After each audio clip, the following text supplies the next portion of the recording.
अस्सलाम वालेकुम। बिस्मिल्लाहिर्रहमानिर्रहीम। आज हम बनाने जा रहे हैं वाइट कढ़ाई। वाइट कढ़ाई में हमने चने, खसखस और दखनी मिर्च पीस के और प्याज एक अदद पीस के ये हमने मिला दी थी और 15 मिनट के लिए रख दिया था।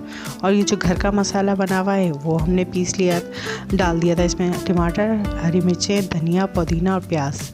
और अलग से हमने अदरक लहसुन के जवे ले लिए थे 2-3 और एक छोटा सा अदरक का टुकड़ा। ये सब हमने एक साथ में पीस के और हमने इसके अंदर शामिल कर दिया था, ये देखें।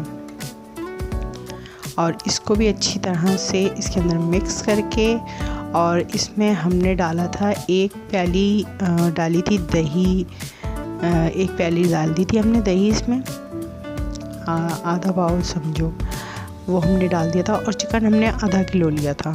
ये हमने सब मिला के आधे घंटे के लिए मैरिनेट करके रख दिया था। तेल गरम करके ये सारा पेस्ट हमने इसमें डाल दिया था, ऐड कर दिया था और इसको अच्छी तरह से पका लिया था, भून लिया था।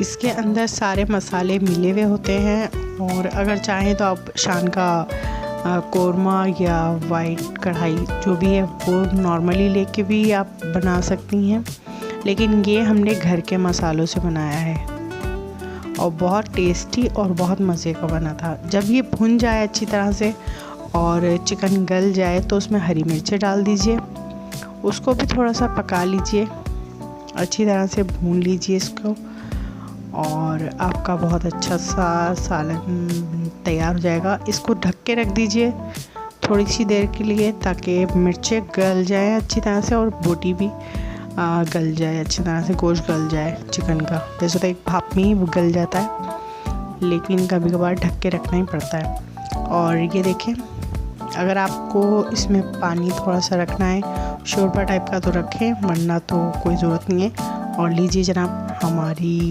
वाइट कढ़ाई तैयार है। बहुत मज़े की थी, बहुत अच्छी बनी थी। सब्सक्राइब कीजिए मुझे, लाइक कीजिए, शेयर कीजिए और अपनी दुआओं में याद रखिएगा। अल्लाह हाफिज़।